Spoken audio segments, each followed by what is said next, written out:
political rhetoric.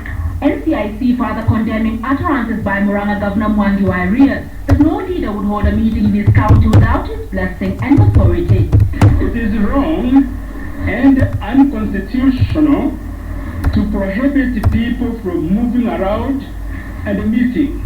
We call upon leaders to go ahead and organize their meetings if they wish, but to ensure that they are peaceful.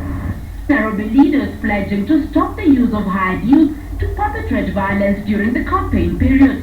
Never again that we are going to allow you to use our Nairobi boys to go and terrorize other people in any part of this country. It is not helpful to try to balkanize this nation in terms of the haves and the have-nots. What we should be fighting for is how to get equal opportunity for our young people.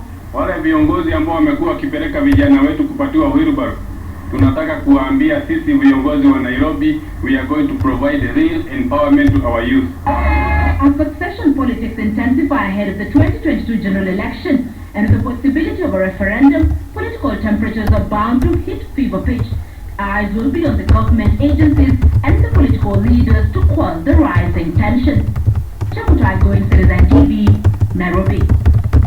Thanks so much for that, Going. Now, with the rising tensions in the country, President Uhuru Kenyatta will this coming Saturday lead the country in an interfaith national prayer service at State House, Nairobi, starting at 10 a.m. Now, the President also announced that the country will hold 3 days of prayers for the nation this weekend, beginning Friday all the way to Sunday.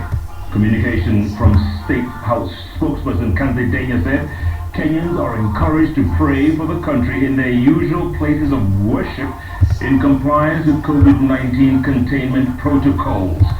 A similar prayer day was conducted almost 4 months ago in the wake of the coronavirus outbreak in the country, where clergy from various denominations prayed for God's intervention to overcome the pandemic. The country has since been reopened, albeit cautiously, after the Ministry of Health reported a decline in COVID-19 infections. We're going to switch gears here altogether. This story is for you, parents. You are on your own.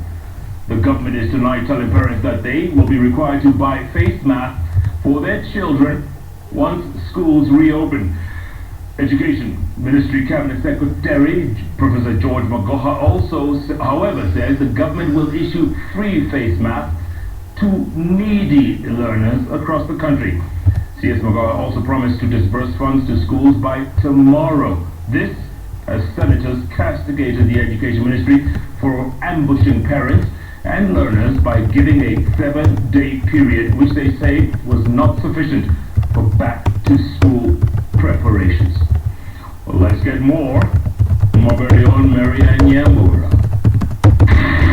Just 4 days before schools reopen for the first face-to-face learning since March, school heads across the country are now rushing against time to prepare the schools. It was heightened activities in most schools, clearing bushes, cleaning classes, fumigation of those institutions used as quarantine centers in various counties. At Ganjoni Primary School in Mombasa County, workers are busy doing the last-minute cleanup exercise and dusting the desks in readiness for the return of grade 4 and class 8 pupils. Don't have a staff room. The teachers normally operate from the classrooms, and the